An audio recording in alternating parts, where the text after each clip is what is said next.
অসমে শান্তিত লাগিবলৈ নাপালেই হঠাৎ তছনছ হৈ পৰিল নেপাল।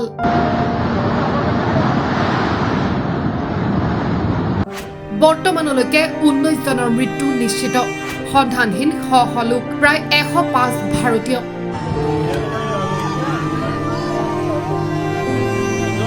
বৰষুণ নহয়, ৰ'দেই দি আছিল।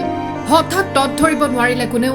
মুহূৰ্ততে বিধ্বস্ত হৈ পৰিল নেপালৰ ৰাচুৱা জিলা।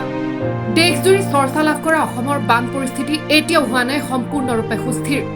পুনৰ ধ্বংসস্তূপত পৰিণত হ'ল চুবুৰীয়া দেশৰ অন্য এখন জিলা। হঠাৎ উফন্দি উঠিল ভূতেকুচি নদী। ছেকেণ্ডৰ ভিতৰত ভাঙি পৰিল অট্টালিকা, দলং, বাসগৃহবোৰ। নেপালৰ পৰ্যটন বিভাগে সদৰি কৰা অনুসৰি বৰ্তমানলৈ সন্ধানহীন 291 গৰাকী বিদেশী পৰ্যটক, যাৰ ভিতৰত কমেও 105 গৰাকী আছে ভাৰতীয়। পুৱা 9 বজাত অহা ভয়ংকৰ পানীৰ ঢলে উটুৱাই নিয়াৰ ফলত মৃত্যু হৈছে 19 জনকৈ লোকৰ। নেপালক সহায়ৰ হাত ভাৰতৰ।